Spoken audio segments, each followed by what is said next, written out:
Siapa sih yang nggak mau dimonetisasi, apalagi menghasilkan uang dari yang namanya monetisasi? Halo teman-teman, Assalamualaikum warahmatullahi wabarakatuh. Kembali lagi bersama saya, Sarifah Maca. Di video ini saya akan bahas tentang monetisasi ya teman-teman. Kenapa monetisasi? Karena monetisasi ini sangat penting sekali bagi para kreator. Tetapi teman-teman, untuk monetisasi sendiri, kita harus membangun channel yang memiliki persyaratan 1000 subscriber dan 4000 jam tayang. Ditambah lagi dengan mengikuti aturan pedoman YouTube dan melakukan verifikasi 2 langkah. Atau kalau seandainya kita nggak bisa cukup mempunyai jam tayang 4000 jam, kita bisa lewat jalur YouTube Short ya teman-teman, memiliki 10 juta penayangan di dalam 90 hari terakhir. Jadi teman-teman, di sini saya bahas tentang monetisasi, bagaimana caranya monetisasi itu bisa berjalan dengan lancar. Agar monetisasi kita itu bisa berjalan dengan lancar di saat peninjauan dan proses peninjauannya itu bisa dengan mudah kita itu lolos tanpa harus ada kalimat dismonet atau gagal monetisasi. Jadi ada beberapa hal yang membuat proses peninjauan monetisasi kita itu hingga akhirnya kita bisa mendapatkan kalimat yang bernama dismonetisasi atau gagal monetisasi.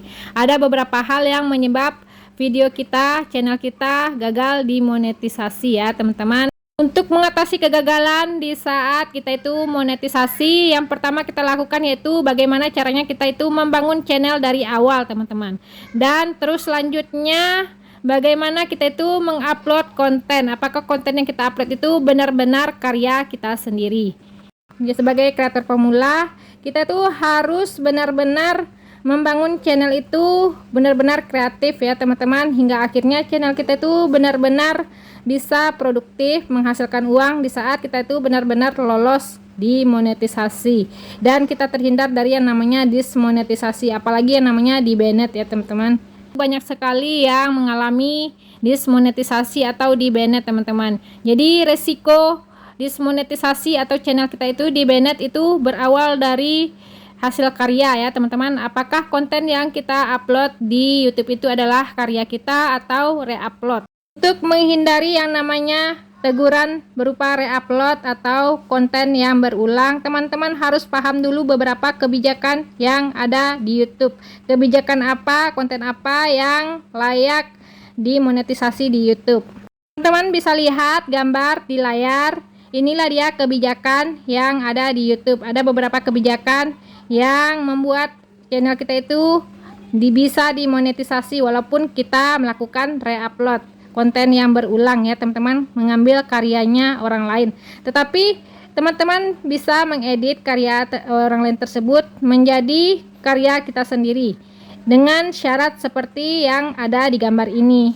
Jadi teman-teman, pengalaman saya waktu awal-awal saya jadi YouTuber pemula, saya pernah juga sih yang namanya reupload, mengambil karya orang lain dan saya jadikan sebagai karya saya sendiri hingga akhirnya saya upload di channel saya yang ini, di channel saya yang utama ini, dan itu lolos monetisasi. Jadi nggak semuanya yang reupload itu nggak lolos monetisasi ya teman-teman.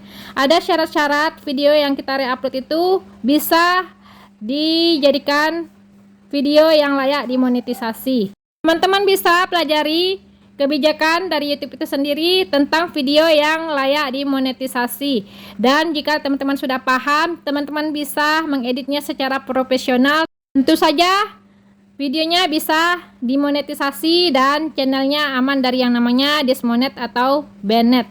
Dan ada beberapa hal yang membuat channel kita itu bisa mengalami dismonet atau banned ya teman-teman. Berdasarkan eksperimen saya, pengalaman saya, walaupun saya sudah lolos monetisasi, channelnya lolos monetisasi, nggak semua video bisa dimonetisasi ya teman-teman, karena untuk monetisasi itu sendiri harus mengikuti pedoman iklan, apakah video tersebut aman untuk iklan. Kalau seandainya video tersebut aman untuk iklan, maka iklan bisa dipasangkan dan menghasilkan dari video tersebut.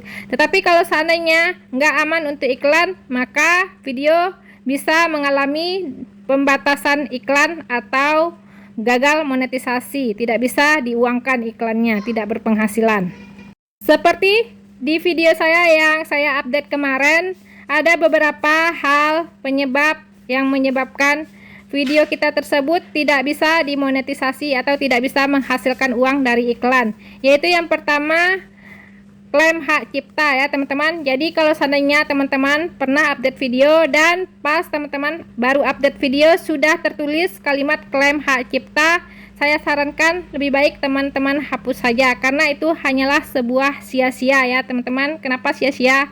Karena kalaupun kita bisa mendapatkan subscriber atau jam tayang dari video yang kena klaim hak cipta tersebut, maka itu akan membuat channel kita itu sulit untuk lolos monetisasi dan juga beresiko untuk channel bisa di-banned.